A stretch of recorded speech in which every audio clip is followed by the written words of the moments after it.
Anathapindika was fond of meditating under that tree until the day he died. And it was there that he enjoyed reliving the memories of his association with the Lord.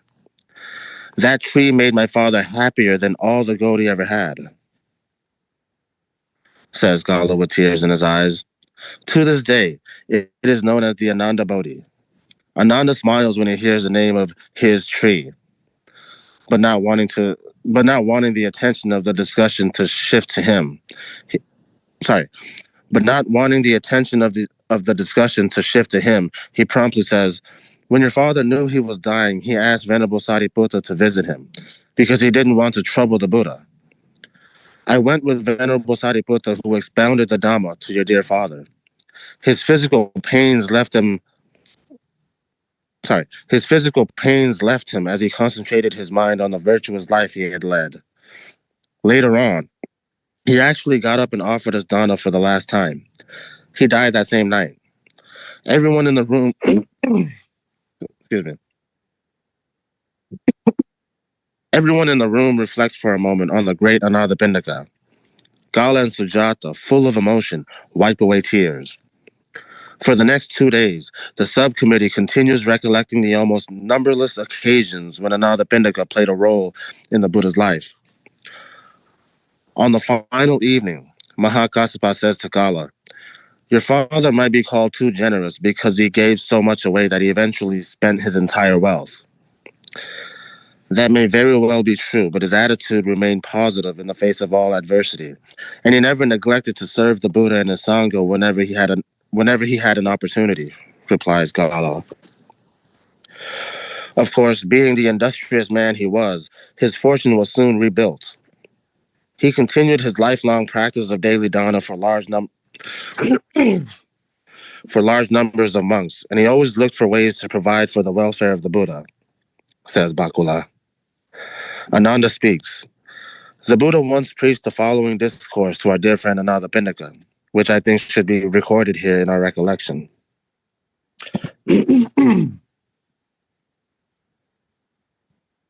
How many pages was that?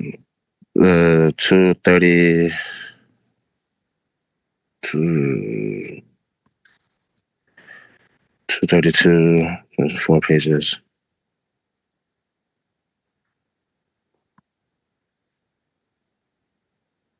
Did we stop here or one more page? Yeah, stop here. Okay.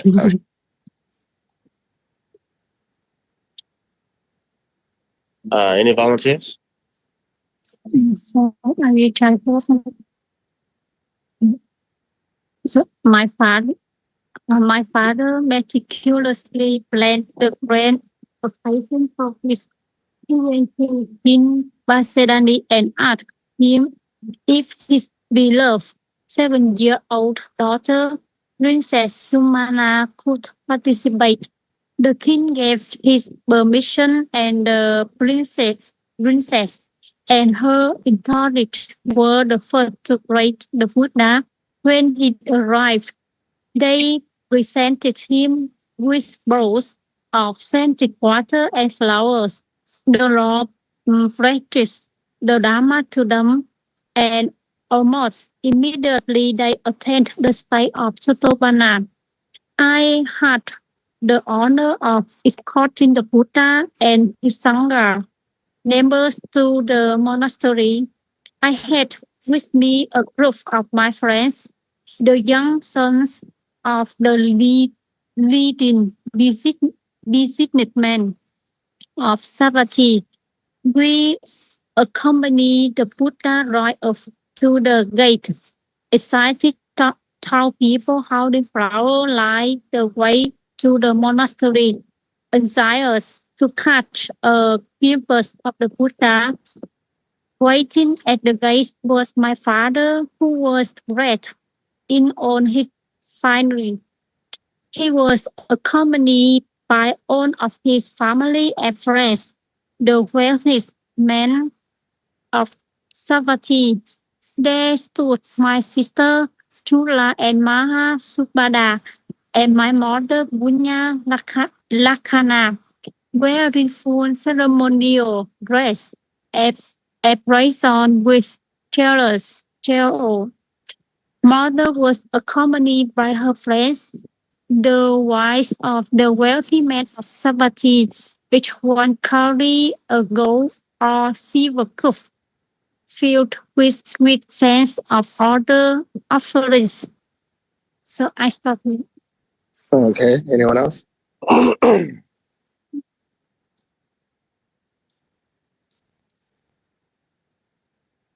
Okay, Ajahn, I'm trying. Okay. All right, leading long procession of people talk people about the present through the magnificent get into the monastery or free sent. The poem literally glow with their good use by it was residue from the oligo. My father had a spread on the ground. It was as a liquid go famous had been worship over everything. Luminous auras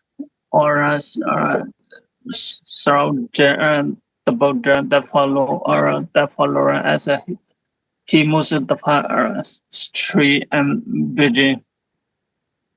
I never forget that there's as long as I live San Allah.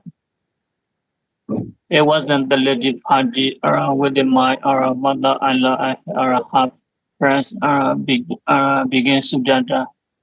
There has never been more beautiful gatherings somewhere before and or sing. It wasn't beautiful. It wasn't beautiful only because it was of everyone was racially dressed. It was also beautiful because the way we felt. Today, the joy and that with that as my everything religiously put down with the purity of left. Colors my efficiently and his wife said at the conclusion of recession my father approaching the Lord I'm better for than on the following days. The Buddha assessed with his customary silence when the Buddha and his Sangha member arrived for dinner. My father summoned his guests final Amazon never forced entering at the end of the meals. He approached the master and said, most glorious Buddhas, please tell me how this monastery and Jedavana Garoso should be dedicated. The Buddha replied, it will be proven for you to dedicate the monastery or bhikkhu or whoever arisen are still arriving may arise from the four direction or on the time. My father also dedicated the monastery symbolizing the altar by ceremoniously pouring water over the Buddha hands Kankilugala. Okay, I stop here. Okay. Anyone else? Any other Try Ajahn. Oh, okay. Yeah. Ananda says the Buddha spoke the following poem after another Bindika's gracious dedication. The Buddha called his beasts in prey, creeping things, grants, and rings in the west season. When the dreaded hot wind rises, that is worded up to meditate in obtain insight in shelter and at ease. Daring praised by the awakened one, a shape gave to the order. Therefore, A wise person looking to his own hero. So that the learned ones can stay the rain to these food bring the mind in lodgings teachers give to up it mind that this New to your mic. he knowing the Dharma he attain Nibbana without us. Okay, I will stop here, John. Okay, very good. Anyone else before we start explaining?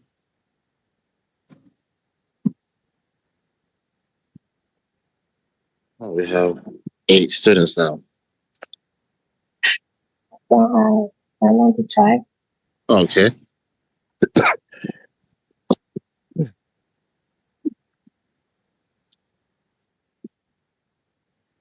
Just one last thing about the monastery in the Jewish Punya.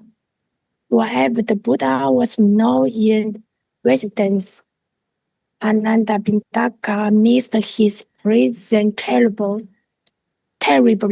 He once asked the Lord for some tangible thing to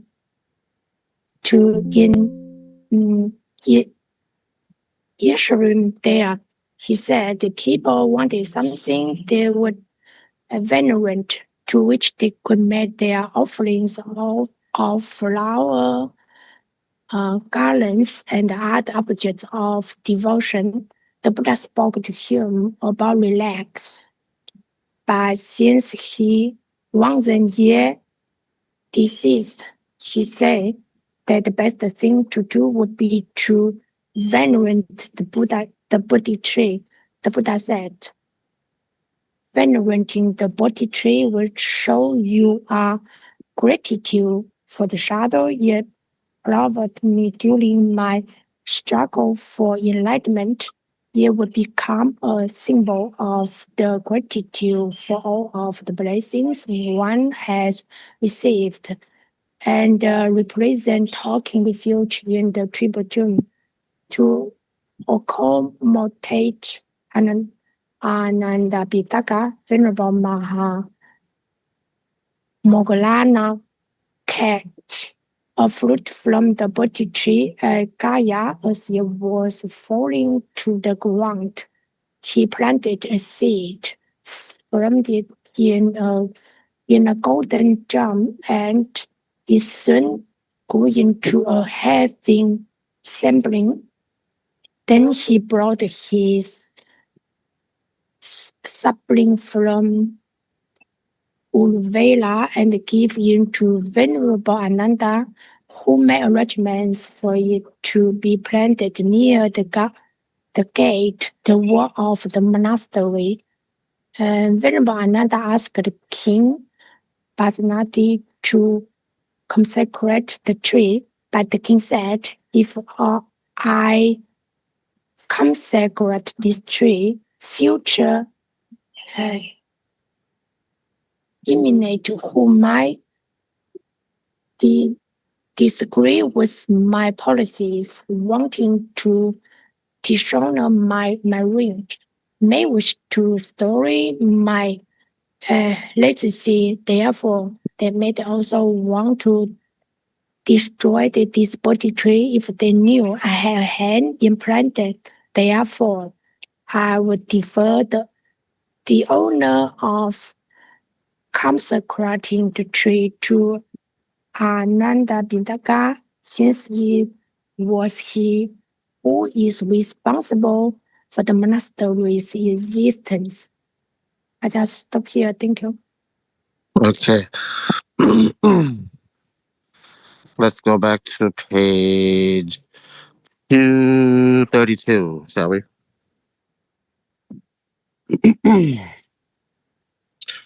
Okay. My father meticulously planned the grand occasion for weeks. Do you guys understand this sentence? meticulously อาจารย์ meticulously. So when you do something meticulously, that means you do it very carefully and in detail. Yeah. No. Very, very careful and very, very detailed. Yes. He went to King Pasenadi and asked him if his beloved 7-year-old daughter, Princess Sumana, could participate. You guys understand, right? Yes. The king gave his permission, and the princess and her entourage were the first to greet the Buddha when he arrived. They presented him with bowls of scented water and flowers. Sorry. There is a missing comma. Can somebody tell me where it goes?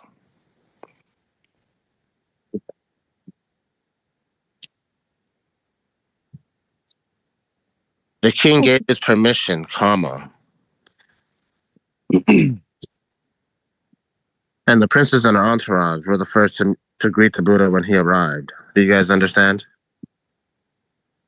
No questions? Any questions? Going once, going twice? อาจารย์ entourage Entourage. Yeah, entourage. Entourage. So an entourage is a group of people who are following a very important person. Maybe a celebrity, someone who's famous, a leader, a president. Well, actually, not really for president, but like someone who's famous or a leader or someone who's very, very popular. Yeah, it's just a large group of people who travel with them. Yes. The Lord preached the Dhamma to them, and almost immediately they attained the state of Sotabana. I had the honor of escorting the Buddha and his Sangha members to the monastery.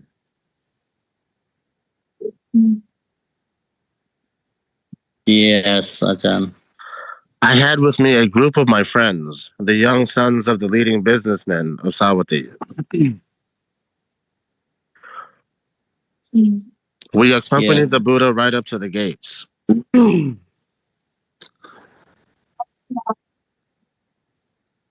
Right up to the gates. Right up to the gates. So that means they walked with the Buddha all the way to the gate, and that's where they stopped. Okay. And then the Buddha continued without them. Okay. Excited townspeople holding flowers lined the way to the monastery, anxious to catch a glimpse of the Buddha. Anxious to catch a glimpse of the Buddha. Okay. Anxious. So when you are anxious, that means you are waiting for something to happen in the future. It's like sometimes you worry, or sometimes you cannot wait. Like you really want something to happen, or you really do not want something to happen.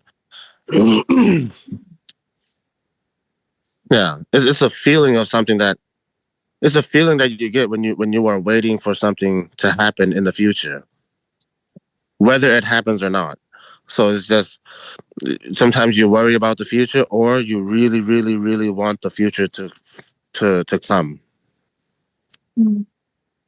To catch a glimpse. To catch a glimpse means to see. To see a little bit of. Yeah. To catch a glimpse.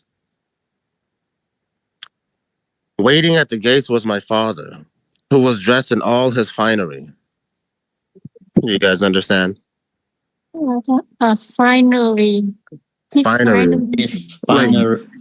Like very expensive clothes and jewelry. Yeah.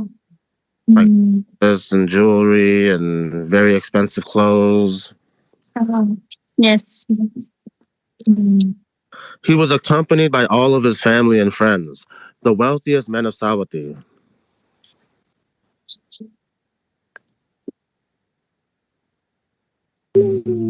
There stood my sisters, Yeah. Sula and Mahasubhada, and my mother, Ponalakhana, wearing full ceremonial dress emblazoned with jewels.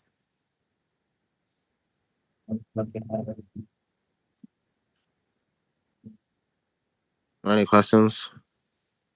Emblazoned. Emblazoned. Emblazoned. Emblazoned with jewel. So when you have clothes that are emblazoned with jewels, it means it's been decorated in such a way that it looks very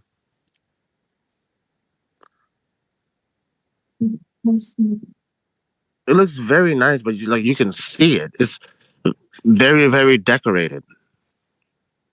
Do you understand? A little bit. Have you ever seen a picture of the king of Thailand or Yes. even the princess? You see all the things that they have on their clothes. Yeah. Yeah, it's emblazoned with insignia and different things like badges.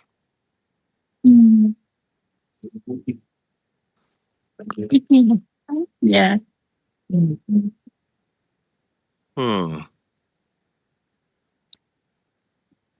How can I describe it?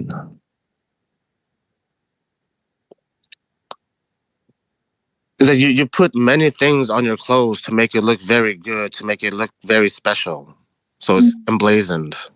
Yeah. Yes.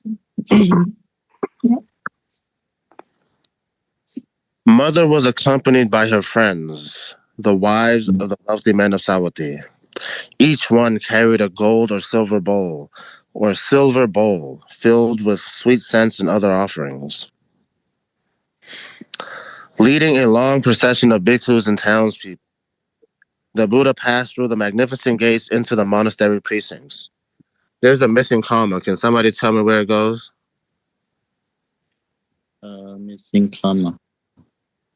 Yeah, missing comma. Townspeople. Townspeople. After townspeople.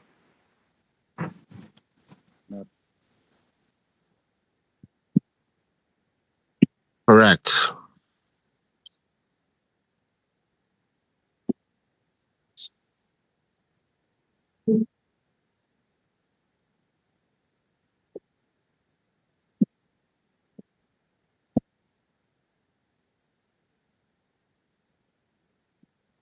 Any other questions? Again, monastery precinct, right? Yes. Monastery precincts. Precincts has many, many, many definitions. This is why I don't like English. Yeah.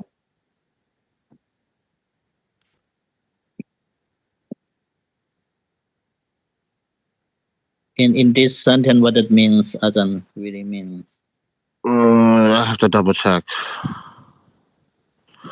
because the definition of precincts that I remember it has something to do with like the police, like a division of a city or a town, especially an area protected by a particular unit of the police or a division used for voting purposes. Okay. Yeah, monastery compound. That's right. I don't know. I guess you can say compound. It's like it's an area of the monastery where there are walls around it to like an enclosure. Yes, closure.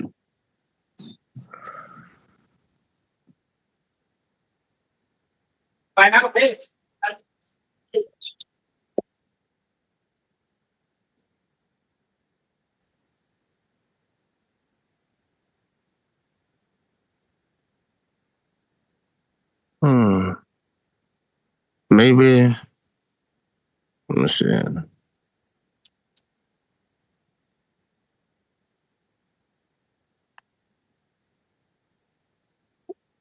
I'm looking at the definition, and it's not giving me anything that makes sense with with a monastery.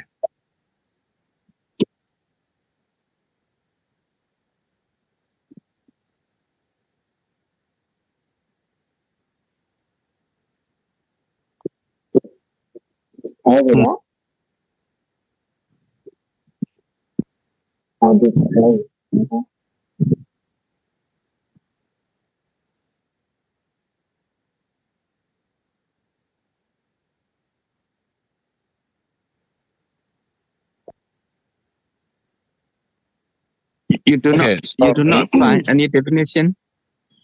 Okay, I found one. It says the area that surrounds a building or place, especially one with a wall around it. So think of it like the immigration office. Uh, Everything outside of the immigration office, but within the walls, that's the precincts. Do you understand?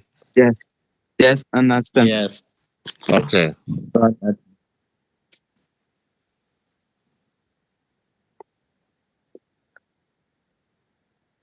The forest literally glowed with a golden hue. Perhaps it was a residue from all the gold my father had spread around the ground.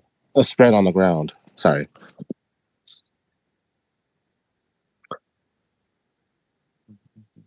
Any questions? อาจารย์ golden hue A golden hue. Hue is another word for color. It means color. color. Yeah.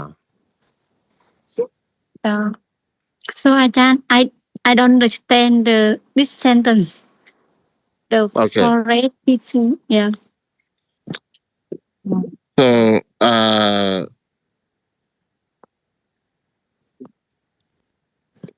who's the one who spread? Yes.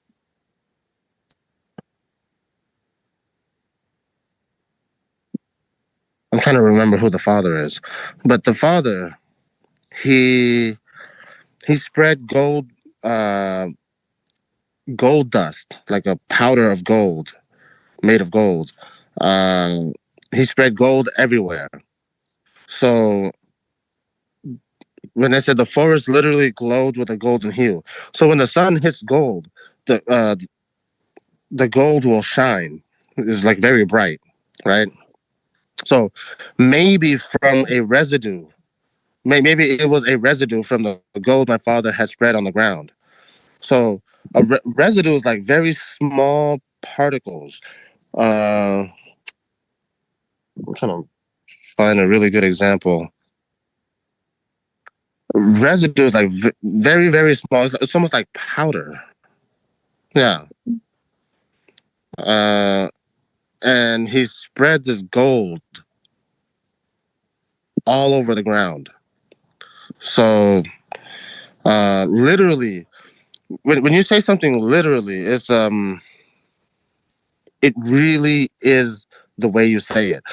For example, if I say there are literally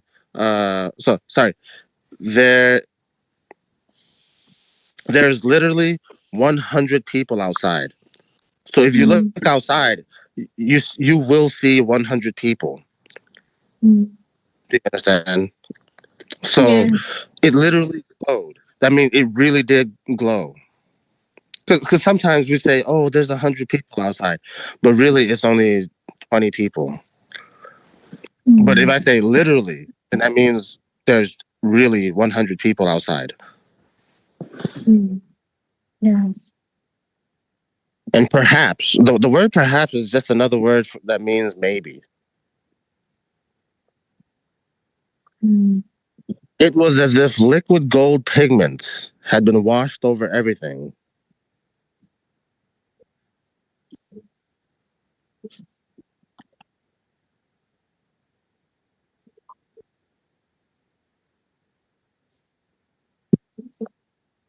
What is pigment?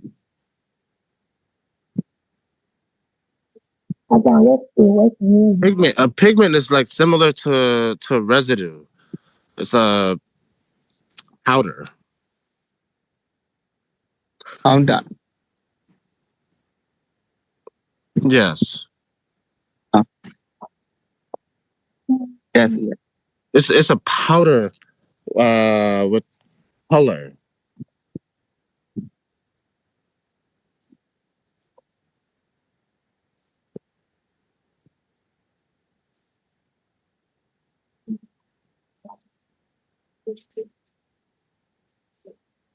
Or anything really. It doesn't necessarily have to be powder, but it's something that gives color. It has color and it imparts that color on something else.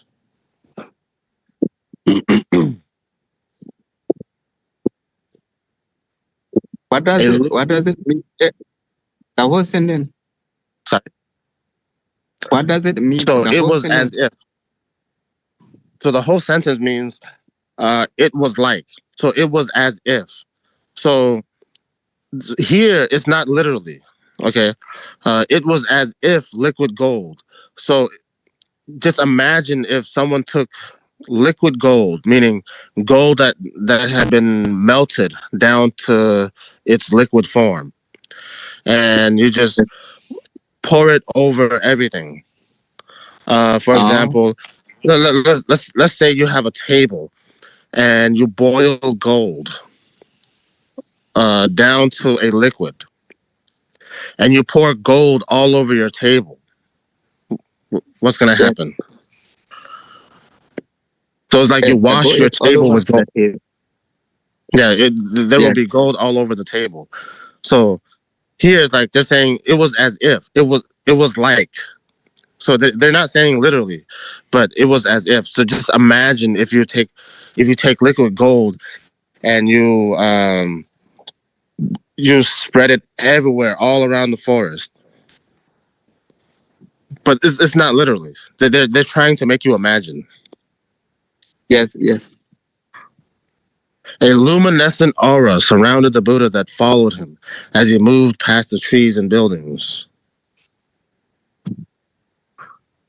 Any questions? No question, Ajahn. No questions? Okay. I'll never forget that day as long as I live, says Gala. Do you guys understand the sentence? Yes, understood. I was in the ladies' party with my mother-in-law and her friends, begins Sujata. There has never been a more beautiful gathering in Savatthi before or since. So Ajahn, before or since? Before or since. So before is like before that event. So never they've never seen anything like that before that event and even after that event. So since is like after. After. Yeah, since that day. From that day all the way into the future to now. Yeah, before or since. No.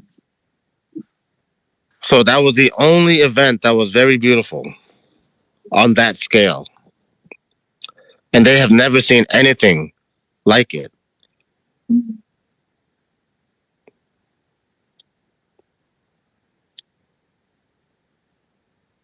It wasn't beautiful only because it was opulent and everyone was richly dressed. It was also beautiful because of the way we felt. Do you guys understand? Opulence, Ajahn. It was. It was very opulent. It was like very high class, very, very luxurious. Yeah. Yes. So it was beautiful in two ways. One, because everything was opulent, and people were, everyone was wearing their finest clothes, but it was also beautiful because of their feeling. Yeah. The joy that welled up within us made everything radiantly golden with the purity of love.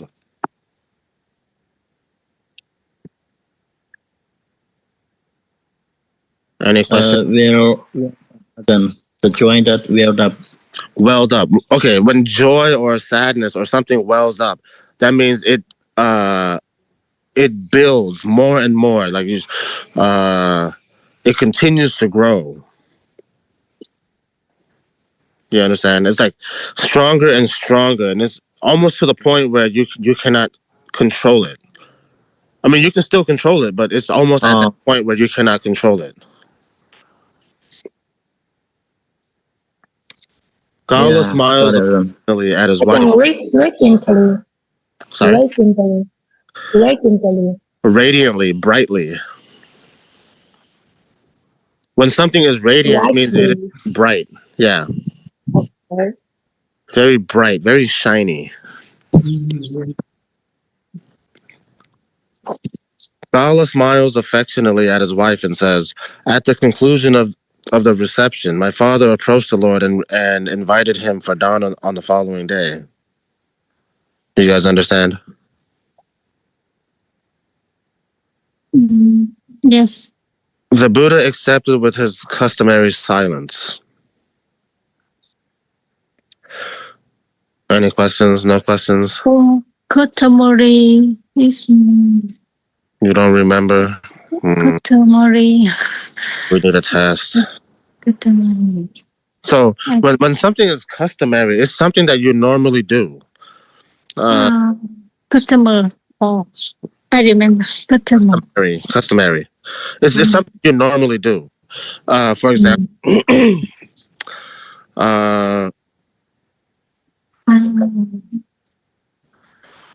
when you go to a restaurant and you order a drink, it is customary for them to give you a straw.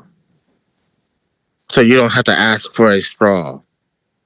When you order some kind of dish that has like a sauce to it, or that usually has a sauce for it, it is customary for the restaurant to provide you the sauce for that dish. In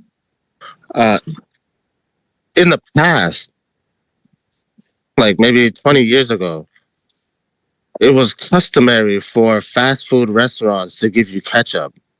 So you order a burger and fries and a drink. So in the past, it was customary for them to give you ketchup or whatever sauce that they have. Now you have to ask for it, or sometimes they ask you if you want it. It is no longer customary for fast food restaurants to ask you to give you ketchup or barbecue sauce. Save money, right? Sorry? They want to save money. Maybe, yeah. When the Buddha and his Sangha members arrived for Dana, my father served his guests the finest imaginable food and drink.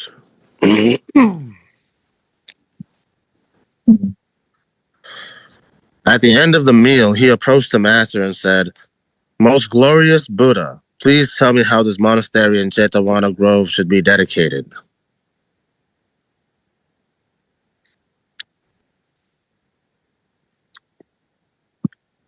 Any questions? No questions? Dedicated is done for someone, something. For someone or for a purpose. So, for example, this monastery will be dedicated to all traveling monks and nuns. So that means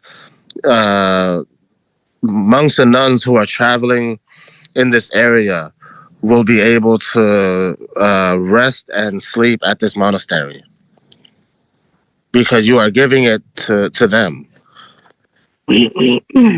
for the sole purpose of providing a place to stay for traveling monks and nuns. Yes.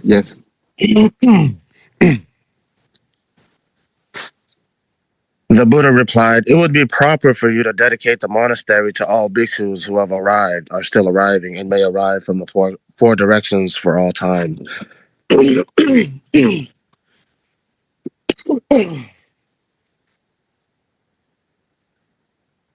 Yes.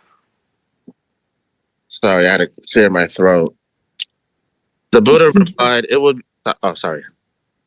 My father so dedicated the monastery. Sorry. My father so dedicated the monastery and symbolized the act by ceremoniously pouring water over the Buddha's hands, concludes Gala.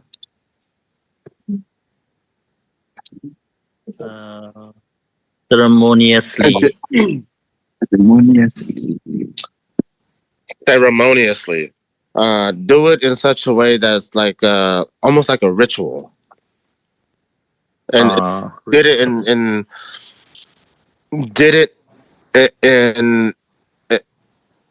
a ceremony. Do it in a ritual. So it wasn't just pouring water over his hands. So they performed some kind of ritual. So maybe he accepted the 5 precepts and the Buddha chanted or whatever, and they did. There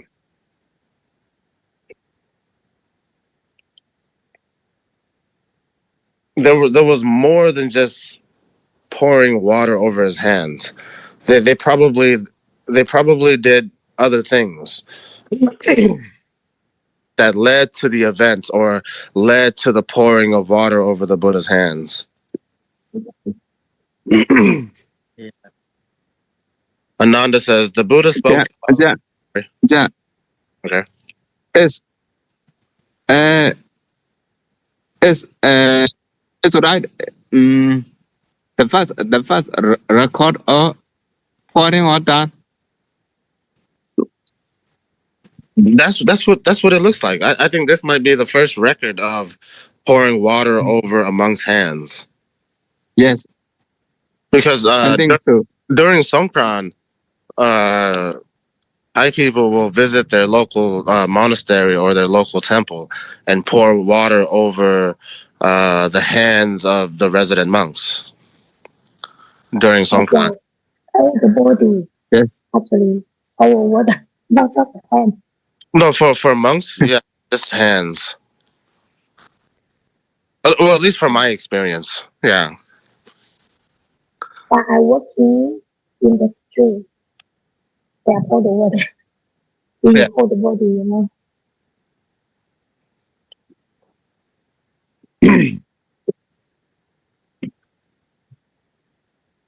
Ananda says the Buddha spoke the following poem after Anathapindika's gracious dedication. They ward off cold, heat, beast of prey, creeping things, gnats and rains in the wet season. Ward off cold. They ward off. So to ward something off, to ward off or to ward something off, that means it's to scare it away or to push it away or make it go away. It's like some people are afraid of ghosts, right? So they might have someone perform some kind of ritual to ward off the spirits. Yeah, got it, Ajahn. Any other questions? What is yes? Yes. That's the flies, basically. Fly. Oh. Yeah. When the dreaded hot wind arises, that ward it off. Any questions? The red hot. Dreaded hot wind. The dreaded hot wind arises. So when you dread hot wind or when you dread something, that means you are afraid of it and you do not want it to happen. You do not want it to come. It's like, for example, during my first year in the BA program, I I had to study online because of COVID-19, right? Yes. So I knew that eventually I would have to fly to Thailand and live in Thailand.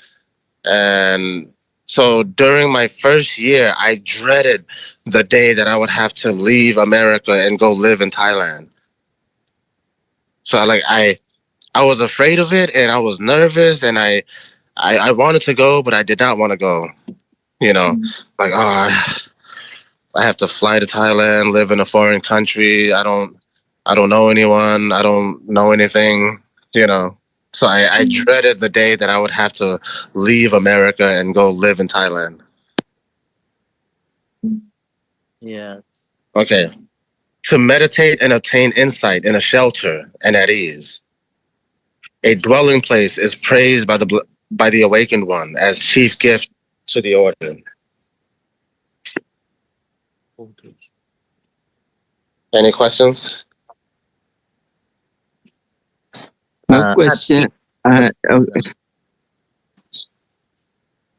Is shelter in Sorry? at ease, Adam. Sorry? At least. Oh, at ease. So when you are at ease, that means you are not suffering, you are not angry, you are not sad, you are not experiencing any unpleasant feelings. You are at ease. You are comfortable. Comfortable. Yes.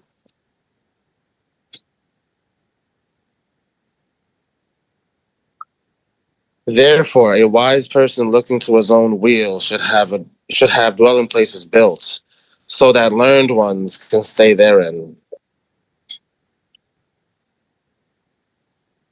Can stay therein. Therein, Adam. I think I have to double check. I think there's more than one meaning for therein.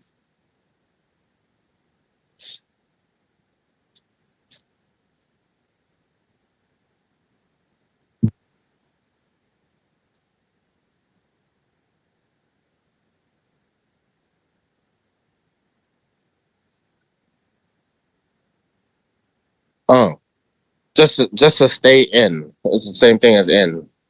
A place to stay, house to live in, a house to live therein. Yes. Same. What does it Stay mean? in, right? Wheel.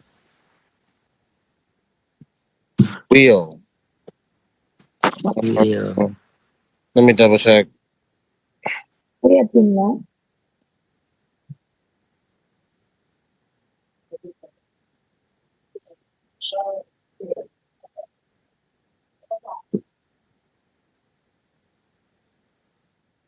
In.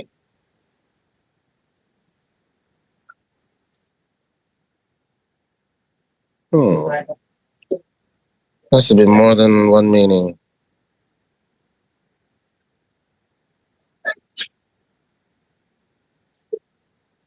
Oh, okay. Here, wheel means well-being, like your own well-being.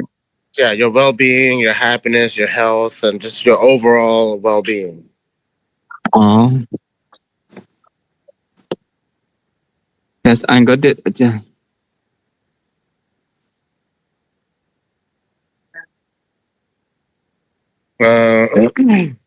To these, food, drink, raiment, and lodgings, he should give to the upright with mind purified.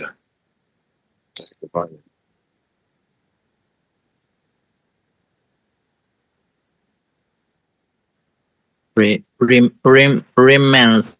Women is staying the robe for clothes, right? Yeah, it's an old word for clothes. Yeah, it's archaic, so it's like ancient. It's a very old word for clothes. Ancient times the word. Okay. Then these will teach him Dhamma, dispelling every ill. He, knowing that Dhamma, here attains Nibbana without obstructions.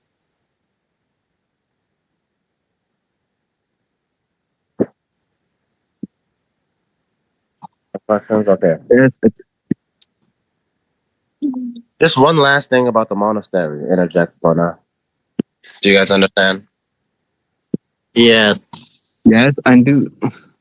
Whenever the Buddha was not in residence, Anathapindika missed his presence terribly.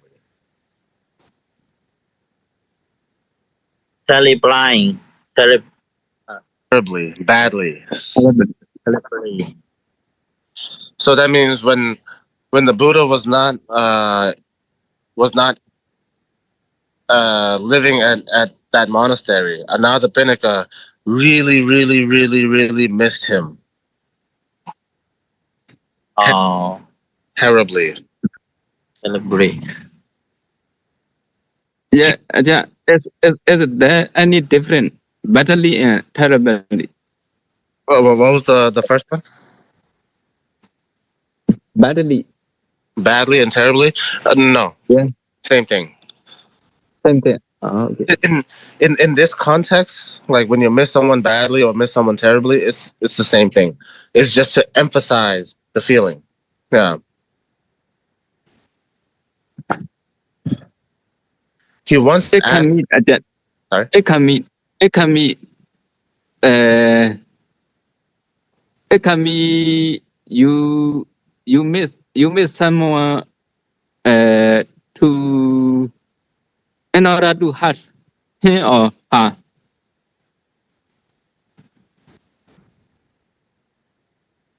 No, it just means you really miss someone. Really? Okay. It's to emphasize the feeling. Feeling really. Yeah. To Okay. someone. He wants Something is bad. Yeah. It doesn't mean it doesn't mean it's real. Yeah. It doesn't mean it's real. Yeah. I'm not sure what you mean. Yeah.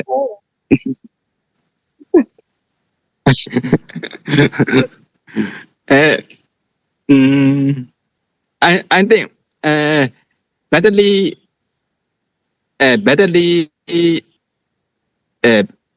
doesn't mean the same in that context. Yeah. Well, Yeah. you mean in the context of missing someone? Yes. And, yeah, not the same meaning. Something is bad. No. You miss No. you miss someone badly. No. When you miss someone badly or you miss someone terribly, it's to emphasize the feeling of miss. It's like extremely. You really miss someone. Yeah. Yeah. Okay. Here maybe is mean here is the meaning he missing Buddha arrived this place. Coming.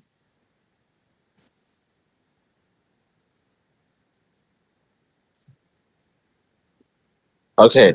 He once asked the Lord for some tangible thing to enshrine there. Tangible. Tangible. Tangible. A tangible thing is something that you can touch. If something is intangible, that means you cannot touch. Like for example, your mind is intangible. You cannot touch your mind. Your emotion is intangible because you cannot touch your mind. But your body is tangible. Your shirt is tangible. Your shoes are tangible. It's something that you can physically touch. Reality, really. He said that people wanted something He said that people wanted something they could venerate, to which they could make their offerings of flower garlands and other objects of devotion.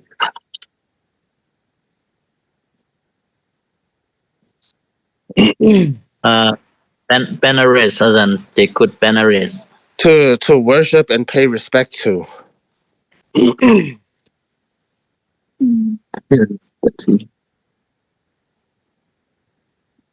The Buddha spoke excuse me. The Buddha spoke to him about relics, but since he wasn't yet deceased, he said that the best thing to do would be to venerate the Bodhi tree.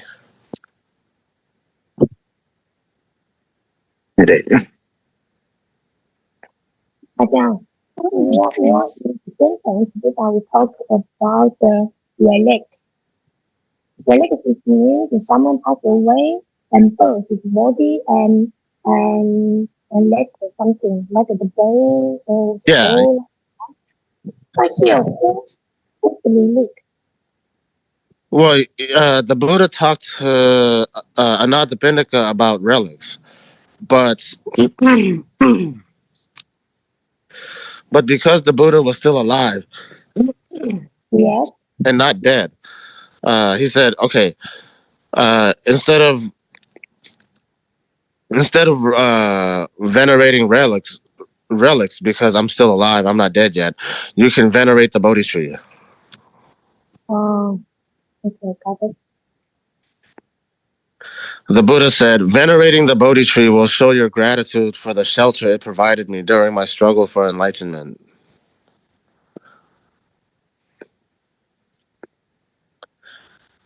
It will become a symbol of gratitude for all of the blessings one has received and represent taking refuge in the triple gem.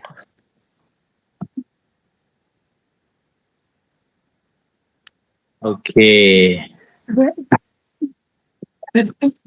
Ajahn, the American, in I knew they are the one that is very cool, right? So the American can plant the body tree.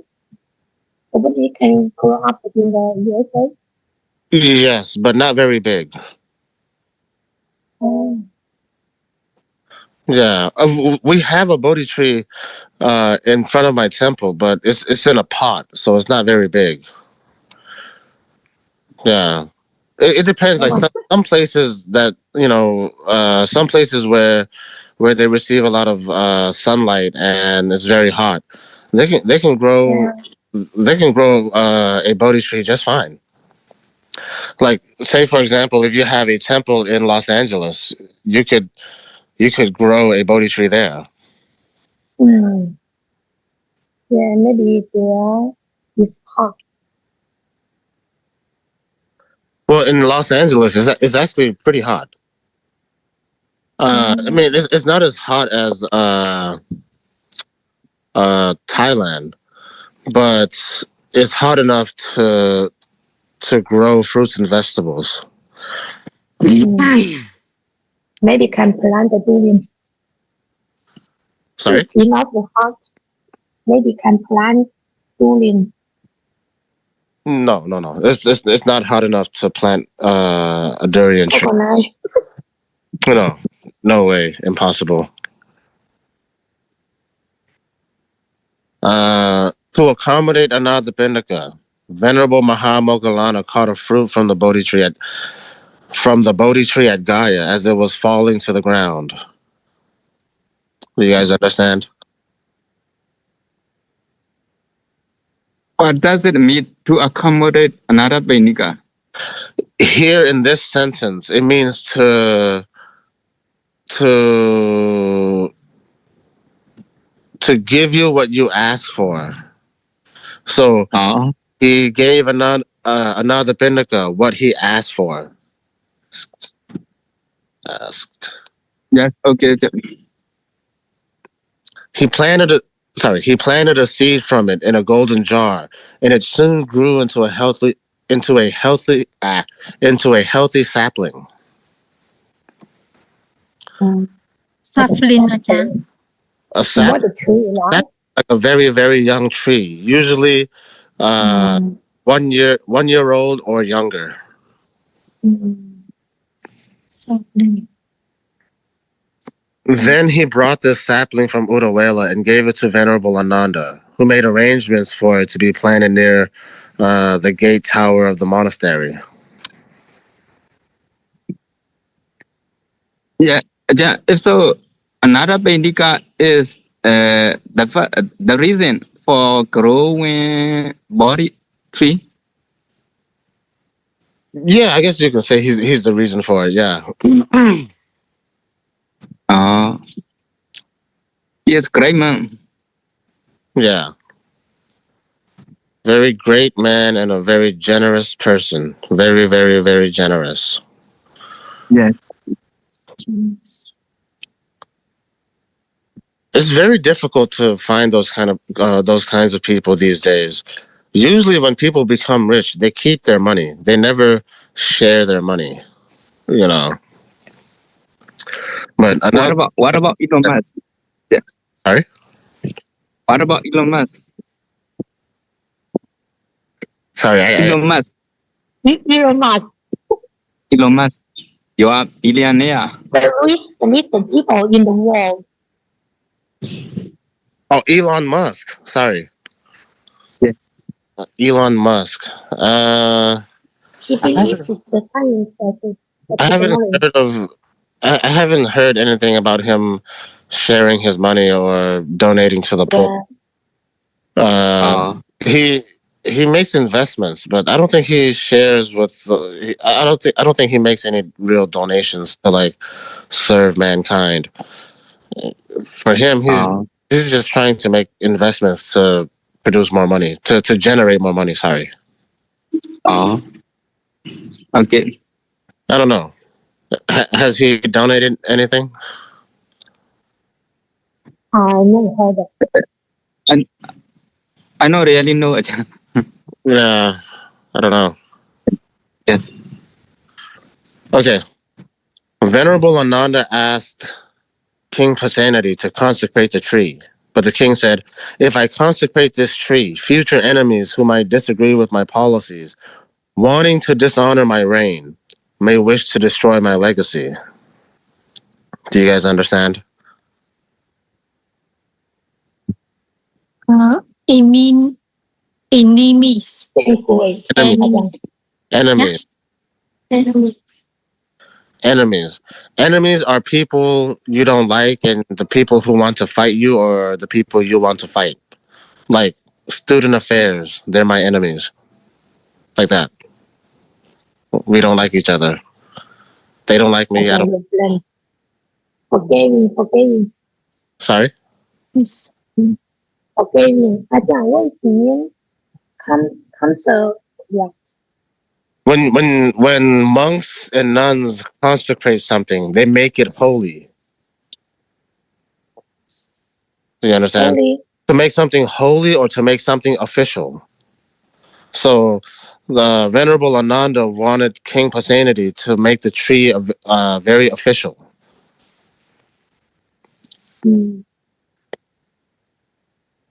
But the king was afraid that if he was the one to consecrate that tree, and if his enemies were to find out that he was the one who planted that tree and he consecrated that tree, they might want to destroy that tree. Do you understand? Yes. Therefore, they might also want to destroy this Bodhi tree if they knew I had a hand in planting it. You see?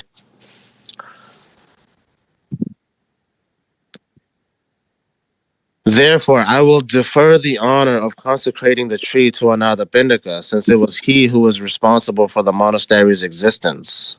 Do you guys understand? So, the reason why he does not want to consecrate the tree is because he doesn't want his enemies or future enemies to destroy that tree. So he wants he wants another Pindaka to consecrate the tree. So he will defer the honor. So to pass the honor to someone else, allow someone else to do it. Yeah.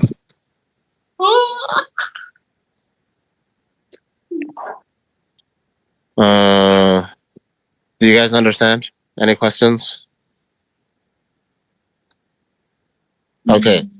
Buna continues saying, King Pasenadi, under the Buddha's influence, had become a very wise ruler and politician. His ego had been sufficiently tamed by practicing the Dhamma, so he no longer required gratification based on conceits. Do you guys understand? gratification, Gratification is like pleasure. pleasure. Yeah. So now he doesn't have a big ego because he had been practicing the Dhamma. So he doesn't need pleasure from conceit, like, oh, I'm better than everyone, so I have to do this, I have to do that, I have to destroy this person, that person, because I am better. He doesn't really care anymore.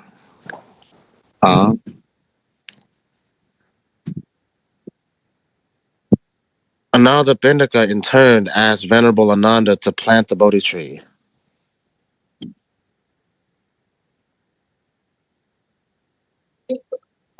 Several years later, when the tree was fully grown, I asked if the Lord would spend a night under the sacred tree to more fully consecrate it with his presence, says Ananda.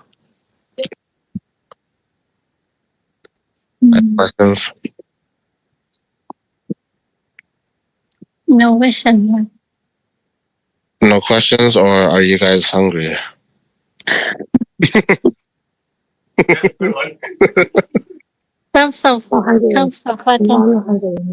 Okay, let's finish this last sentence and we'll stop the class. Yes. Ananda Pindika was fond of meditating under that tree until the day he died. And it was there that he enjoyed reliving the memories of his association with the Lord. Do you guys understand? No questions? Yes, Fond of, Ajahn. Fond of. Fond of. When you are fond of something, that means you really like it. Fond.